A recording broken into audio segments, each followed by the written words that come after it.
In a world where the motives for crimes are almost always clear and even obvious, there are also such incidents that cannot be explained. We are looking for reasons, looking for the guilty. But what if there is something not of this world behind the crimes committed? How many cases go unsolved because they involve the supernatural? If you watch this video, you are the real resistance to everything hiding the truth from us. My name is Peter Cry, and today you will witness the greatest mystical crimes, those that cannot be revealed by conventional methods, which are shrouded in mystery and the supernatural. In the heart of Europe, in Germany, there is a small but very ancient city of Hameln. This city used to be called Hameln. Once something so unusual and terrible happened on its streets for which there is no explanation to this day. Something so demonic that it haunts many historians and researchers looking for reasons for how this could happen. In Hameln there is one major attraction, a relic, which attracts the eyes of curious tourists from all over the world. On one of the oldest houses in this ancient city, built back in the 13th century, there is a genuine tablet found during repairs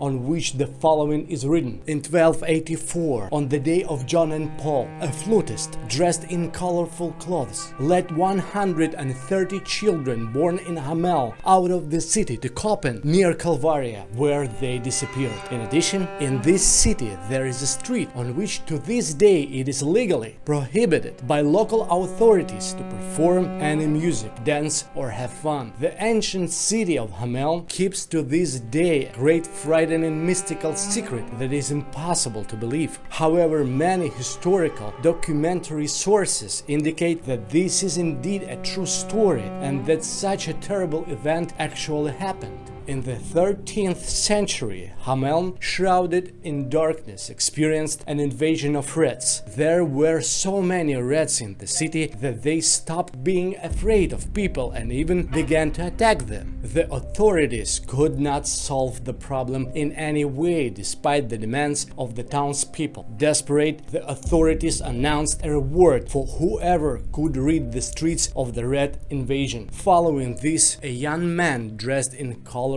clothes suddenly appeared in Hameln playing the flute. He promised the authorities that he would get all the rats out of the city. The magistrate believed the musician, promising in return as much gold as he could carry. A stranger who arrived in the town began to play the flute. The townspeople saw how rats began to run towards him, crawling out of cellars and cracks. The rats surrounded the Pied Piper, listening to his mysterious melody. Continuing to play, the young man left the city and the rats obediently followed him. When he reached the river, he drowned the rats in it. Returning to the town, the magistrate refused the rat catcher to pay him a reward. Then he promised to take all the children out of the city and do the same with them as with rats. After leaving the city for a short time, he returned again, playing the flute. Adult townspeople froze, unable to move.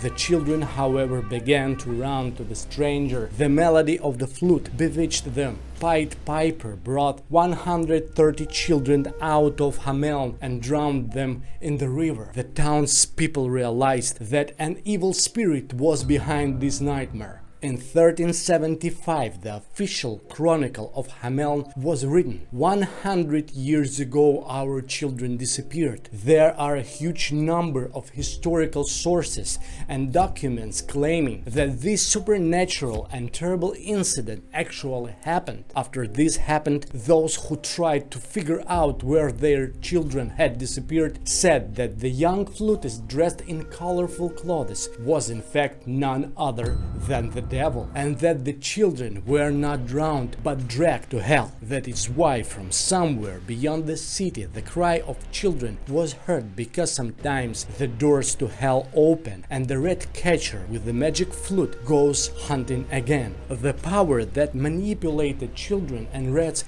of course, bears the imprint of evil and otherworldly, something that is beyond our understanding and which none of us wants to deal with. How not to remember in this situation, for example, an Indian who playing the pipe can hypnotize a deadly snake, whose one bite can kill several people at once. Obediently listening to the mystical melody, she obeys, doing everything her master needs. Centuries after the Hameln event, we continue to look for answers in the real world. Apparently, they need to be sought in the other world. There are many versions and theories about what happened and where the children went. However, the truth remains somewhere beyond human understanding. In January 1959, a group of 9 young but experienced tourists went hiking in the Urals. They never returned home alive, and their mysterious death has become the subject of many theories, giving rise to even more mysteries. How much has already been said about the mysterious and terrible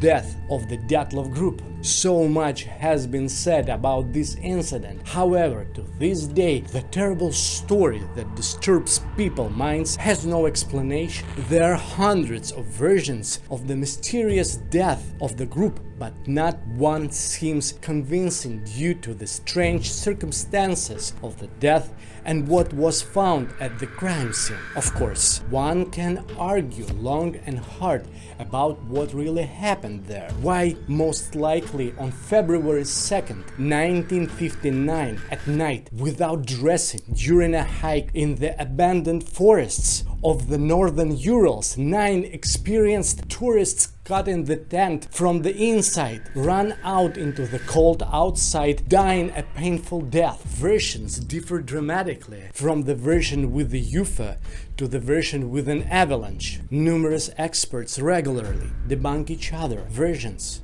from year to year, not finding answers to the strange inadequate actions of the tourist group. Not only the actions of the Dyatlov group, but also the terrible circumstances of their deaths continue to remain a mystery.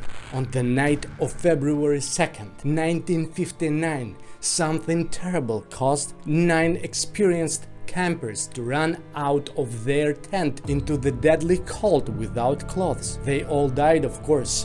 One of the victims had no eyes in their sockets and no tongue. Someone had a fractured skull and chest. The hue of the bodies of the dead, when searchers discovered them in the spring after the snow began to melt, was a brownish orange, as if after radiation exposure. The pathologist doctor who studied the corpses took an alcohol bath after the autopsy to protect himself from radiation contamination. In this terrible incident and deaths, the most intriguing thing is the surprising inadequacy of the actions of experienced tourists, which led to the death of all 9 members of the group who went on a hike.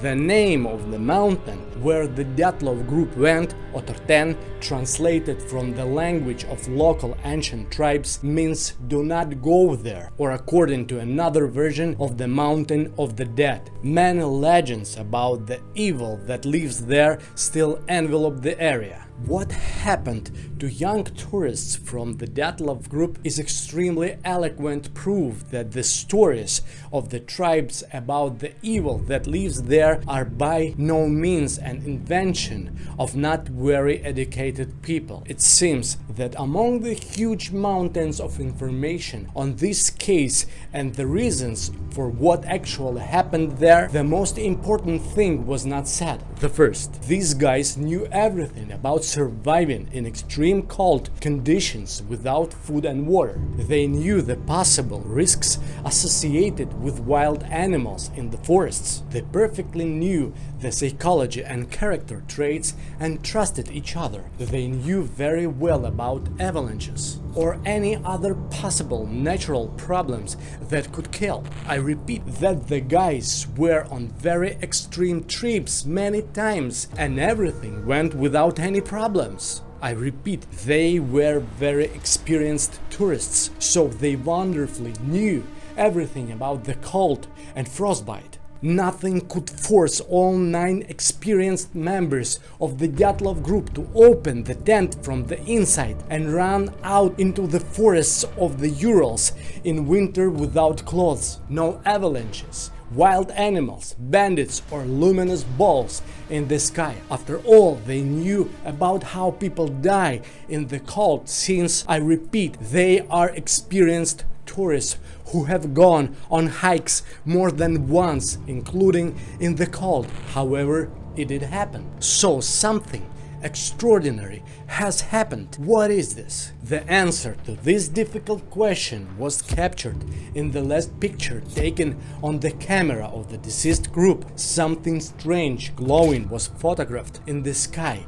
The death of the group was connected precisely with this, or rather with what happened after that. So something approached the tent from the side of the entrance. That is, it was simply impossible to get out through the entrance, since this something seemed to the group life-threatening. The only way out was through cutouts on the side of the tent. Something approached so fast or was so close that it was impossible to have time to get dressed, and the time spent in the tent for dressing would be tantamount to death. Something was so mental and life-threatening that it was more than all the dangers they knew lay outside. That's all. The logic of the guys from the Dyatlov group and the thoughts at that moment was just that. They all saw it and understood how dangerous it was. Now think about what should make you run outside, where you will definitely face death from overcooling. Imagine what you have to see and experience. Imagined? This is exactly what the guys from the Dyatlov group saw. The most important detail, this something left a message for the whole world, having torn out the tongue and eyeballs of one of the victims. This means that this something cannot be looked at and cannot be told about it. Walpurgis night is the night when the border between the world of the living and the world of spirits disappears completely, making it possible to touch the supernatural. It was on this night, 5 centuries ago, on April 30, on one of the hills covered with the light of a full moon, that a story began that overshadowed the worst nightmares. Without agreeing with each other, 33 young, very beautiful women climbed a clean grassy clearing located on one of the Alpine mountains. Their beauty and sexuality conquered and hypnotized men. These women were not richly dressed. In the hands of each of them were babies, the eldest of which was not even 3 months old. All these babies, boys and girls, were their own children. These beautiful young girls were practicing and very experienced dark witches. As stated, they repeatedly communicated and entered into an intimate relationship with the darkest forces of hellish evil. They did it of their own free will and with pleasure. Each of them was infinitely interested in the possibility of finding genuine and accurate knowledge with which they could control time, space, and their biology, restructuring them as they pleased. They were even ready to sell their souls to the devil for this. Only with him they wanted to deal, because only the Lord of Hell is able to give such gifts in exchange for endless loyalty. In medieval Europe there were many mystical grimoires, books filled with forbidden spells and descriptions of rituals with which you can get a lot, including putting yourself at the service of the forces of evil, after which they will do everything for a powerful witch, whose face seduces and tempts even the most faithful clergy. To get the necessary information, the roots of which go back to the devil himself, medieval witches used their charms with pleasure, getting everything they wanted. Not all witches managed to destroy the Inquisition by burning at the stake. The most powerful of them avoided this fate, sometimes whispering in the ear of the inquisitors, who needed to be burned at the stake immediately. Hiding behind poor clothes, trying not to show the world their beauty, 33 witches who found each other only to perform the most terrible ritual controlled the ignorant mob, which they did not consider not only for people but even for animals, such as pigs, bathing in their own mud. Finally, Walpurgis night has come, when everything must change for them, when their master, the Lord of Hell, whom they faithfully served, comes to them. Medieval Europe hid rare but such expensive treasures, consisting of forbidden knowledge. One of the rarest black demonic grimoires that helped the author write Lucifer himself was called the Babylonian Grimoire of Thaddeus. This sacred book of darkness has not reached our time since those who owned it, passing it from hand to hand before being burned at the stake, tried to destroy it. Witches strained on the alpine moonlit hill managed to procure the last few surviving pages of Thaddeus' Babylonian Grimoire. The Babylonian Grimoire was the goal of the witches, which they collectively achieved, but they did not even suspect that it would bring them nightmarish consequences. For the ritual to work, it was necessary before the main action to say the spell aloud in chorus,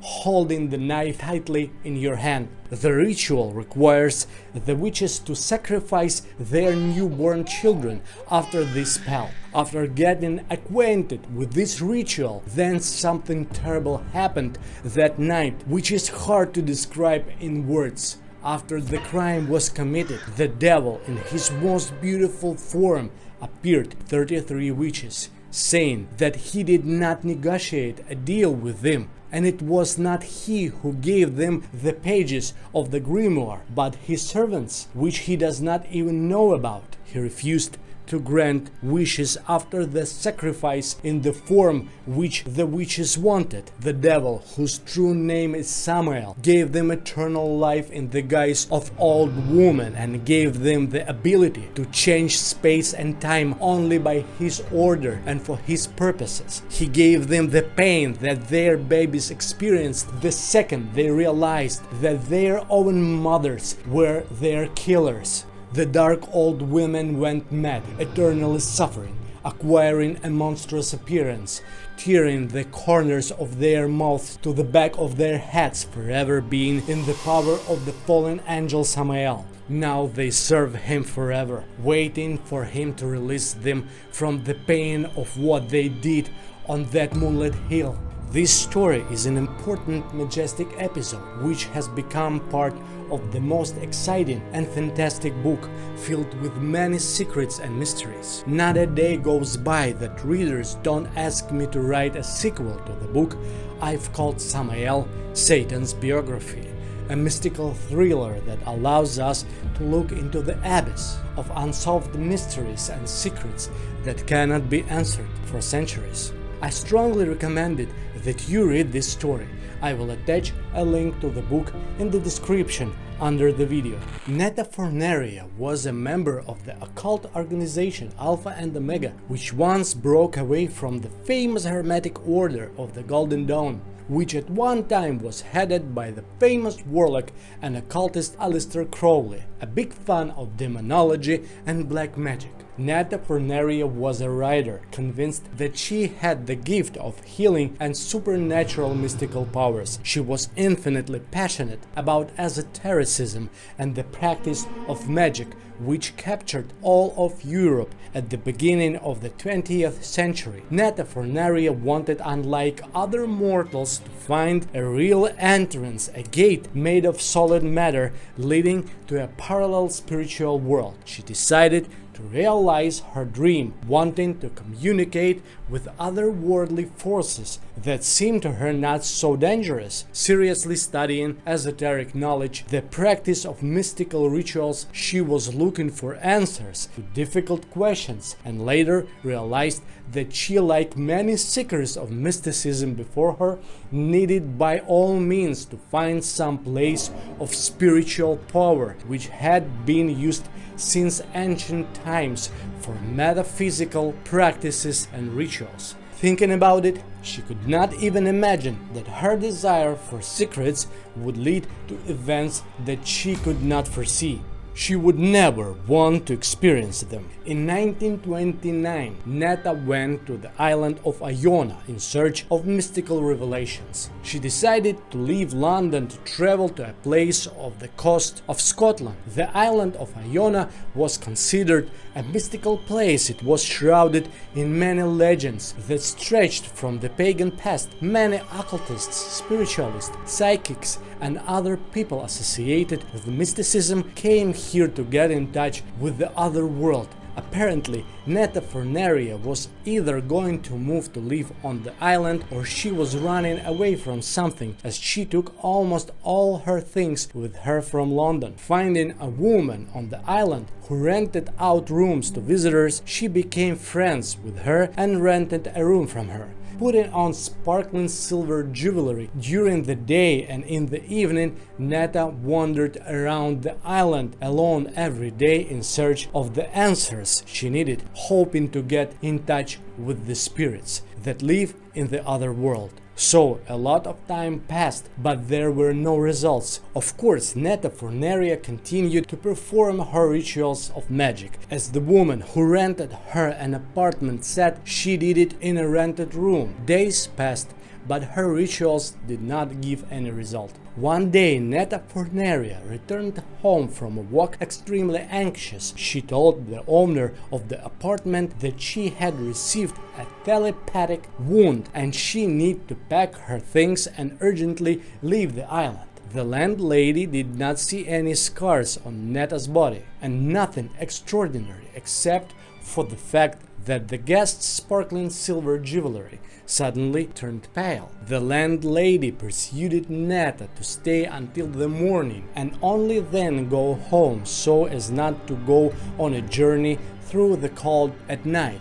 Netta agreed. Then she disappeared and no one could find her on a small island. She was found 2 days later. Her body was found on the so-called Fairy Mound, a place where witchcraft rituals were held in the past. The corpse was inside a cross-shaped pattern made of a grass turf, except for a cloak and silver jewelry. The corpse was completely naked, covered with deep scratches and abrasions. Nearby lay a knife with which a cross was carved on the ground. The legs were beaten to the blood as a result of running over rough terrain. An autopsy revealed that Netta died of a heart attack. What happened the night Netta wanted to flee is never known. However, one of the members of the occult organization that Netta was a member of claimed that she was the victim of telepathic attack caused by something that does not exist in this world. Of course, the parallel reality explores the limits of our understanding of the metaphysical world, and who knows what might be hidden in the spiritual invisible worlds. Often stories that are considered ordinary legends turn out to be something more. All these cases of creepy, mysterious crimes are still a mystery, and probably the answer is buried with their victims. Is the evil living in parallel worlds looking for people among us who could be tortured with impunity? But why do they need it? Out of malice, or does it still make sense? Of course, there is a meaning, and I revealed this secret in this video. See ya!